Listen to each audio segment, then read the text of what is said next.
Well, a relationship can be like a, quote, good meal. In order to enjoy it to the fullest, sometimes you need a little zest. Or maybe you think that part of your marriage is long gone.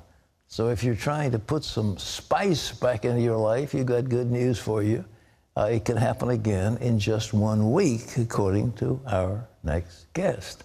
Our friend Kevin Leman is If here your with us. marriage lacks intimacy, internationally known psychologist and best-selling author Dr. Kevin Leman says you're not alone. Many men and women feel they're missing out when it comes to what goes on in the bedroom. Dr. Leman says a good sex life is worth striving for. In his latest book, Have a New Sex Life by Friday, Dr. Leman reveals secrets on how to develop the warmth, intimacy, and connection with your spouse that you've always wanted. Well, did he lose his baggage, or is this outfit going to be something for getting you a better sex life? Shorts in the middle of winter with a snowstorm? Pat, I think it was God's will for my bags to be in Charlotte, North Carolina this morning. Is that where they are? They are. God bless them. Yeah. Well, surely somebody could have gotten you some pants, but anyhow, aren't you cold? Well, we thought about that, but we decided, you know, when people see people in an uncomfortable position, okay, doing national TV in shorts, if you handle it with a little sense of humor, I think people identify with that. They do indeed. Well, listen, in the church, is it a little embarrassing to talk about sex? I mean, you know, we all do it, so what's the story? Well, you know what? I spoke out at Rick Warren's church out at Saddleback, and also at Christ Church of the Valley in Phoenix, a church of 28,000 people. Yeah. And the pastor asked me, he said, Kevin, would you come and talk about sex in church? And I said, hey, Pastor, I've been around the block a few times. What kind of words would you expect to come out of my mouth on a Sunday morning or Saturday evening? And he said, well, words like orgasm. And I said, oh, okay, if that's what you want. And Pat, you know, they told me at Saddleback that talk was the most requested talk on tape of any outside speaker they ever had at Saddleback. So there's a hunger in the church because we don't talk about this wonderful gift of sex. I mean, I've been married for 49 years in a row, and I'm glad to say that, you know, you do change, for sure. You slow down, but sex is such a wonderful gift. Why don't we talk about it? So I think God was the original humorist when he came up with this one. The two shall become one. That's right. Well, God, that's pretty funny because you made us so different. You know, this whole organism thing, I understand that the activity in a woman's body is unreal. I mean, there are all kinds of physiological things that go on that make it extremely pleasurable to prepare her for having babies. Well, and here's the thing. When you think about it, who is more prepared biologically to really enjoy the gift of sex? Is it men or is it women? It's women by far. The sexual response from a woman is huge. But I say in my book, women are like slow cookers, like crock pots. You know, men are like microwaves. They can get excited in 1.6 seconds or less. And Mr. Happy is ready to rock and roll.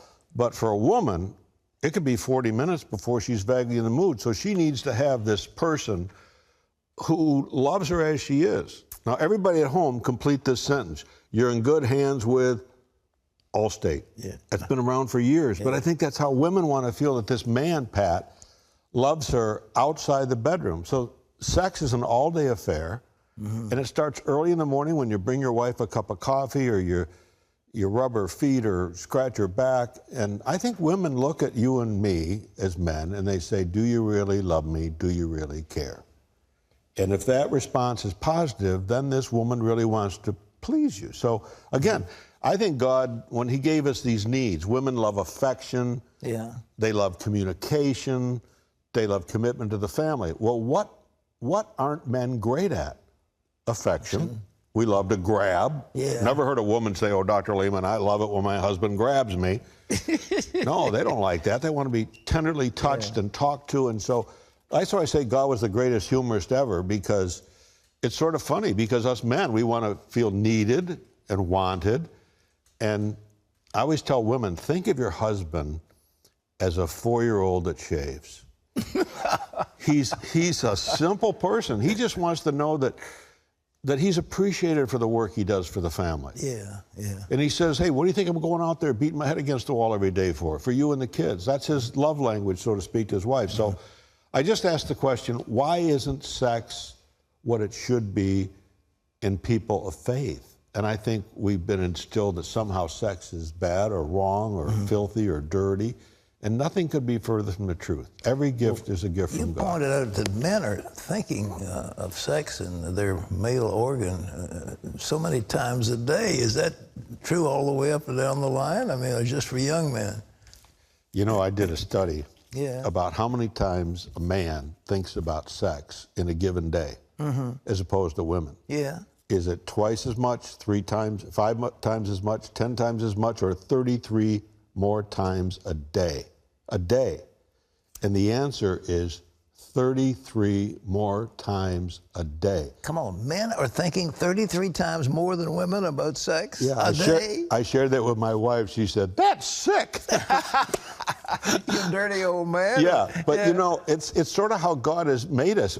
Men respond to sight and a simple jiggle or a wiggle, and that man's ready. But I tell men, like foreplay, for example. Foreplay in Kevin Leman's house. Here it is. Clean the kitchen, wipe off all the countertops, and check this out, Pat. Put the stupid toaster away. Now, why would you put the toaster away when you're going to use it in 24 hours or less? But my wife, she wants, that's part of foreplay. Now, when I was young, I used to think, you know, take a shower, come out of the shower, do a little dance like you're on Dancing with the Stars, you know? Yeah. And as my wife said to me one day, verily, verily, I say unto you, Leman, that is not a good look. Not a good look. So you learn as you grow older that sex outside of the bedroom, the things you do with your wife, and if you say to your wife, honey, can we just pray audibly? You want to turn your wife on, gentlemen, and you're a person of faith? Pray with your wife. Amen. Because that's the deeper part of your being exposed. So this thing of sex is a wonderful gift. God gave it to us. We misuse it, of course. What about this second childhood and the, you know, well, the testosterone that diminishes and all the other things that diminish over the years, or is that? Well, it's true.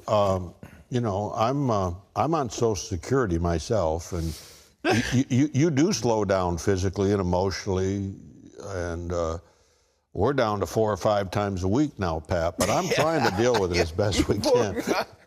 You have my profoundest sympathy.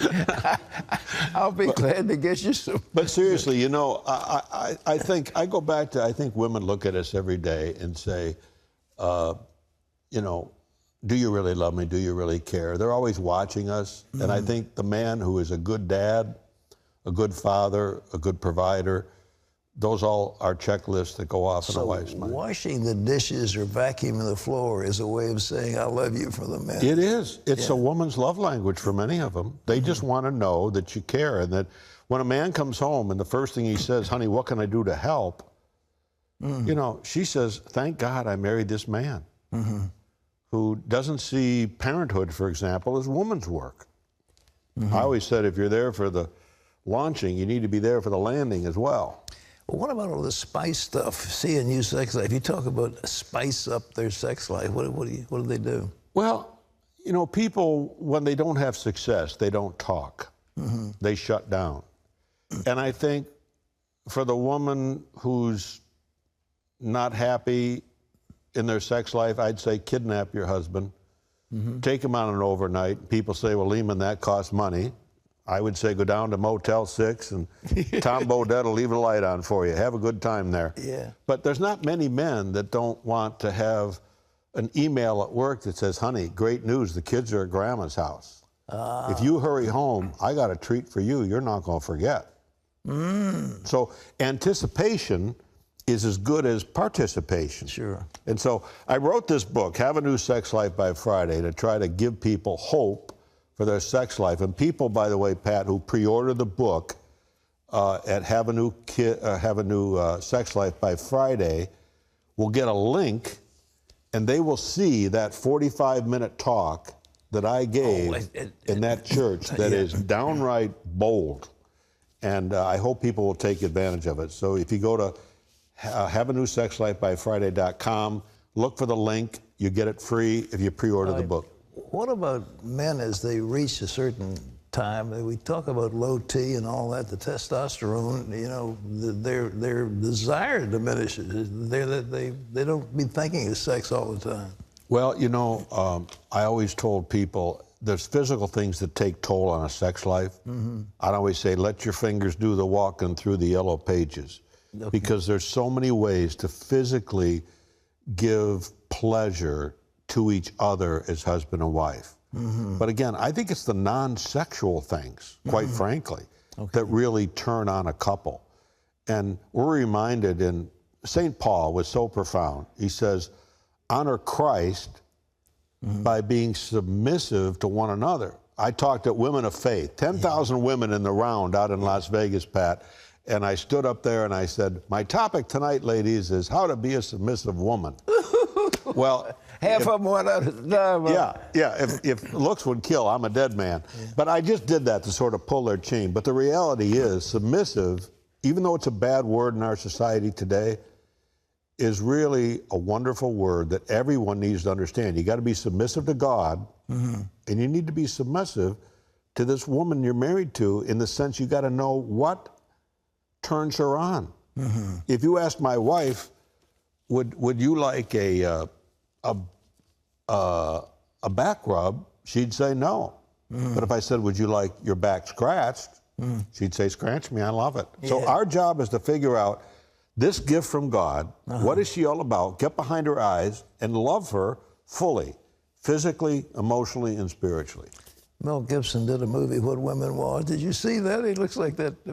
Did you see that? I didn't. Well, he had a gift of hearing the unspoken words of the women, so suddenly he became this a success in life. Because, you know, you haven't seen it. That was a great movie. You ought to get a copy of it. Well, you know what? The husband who says to his wife, hey, honey, what do you need me to do?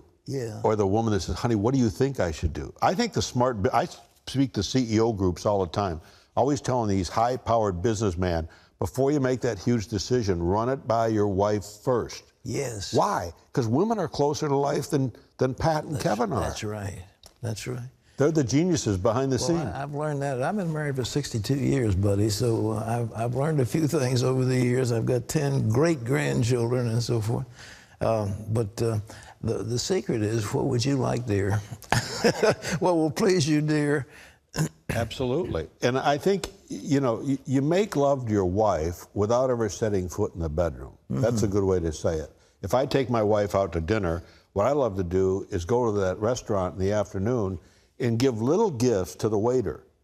And I said, I'd like you to bring this out at our salad, this at main course, and this at dessert. They're little things. Sometimes they cost under $10. But it's just little ways of saying, you know, honey, I value you for who you are as a person.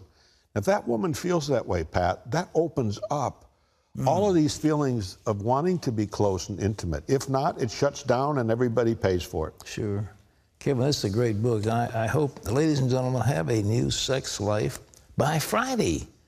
We've only got a couple more days. Yeah, and that doesn't mean dump your husband and get a new one, or dump your wife, by the way. Making you laugh too much, Pat. Too much. First guest I've had wearing shorts in all the time I've done this show. First time. I'm so impressed. All right, Kevin, God bless you. Thank you for being with us. Where you get this book? Anywhere? Anywhere. You get it everywhere. You get it online if you want. New Sex Life, and he'll also give you a copy of the message at Saddleback Church, 45 minutes. Okay.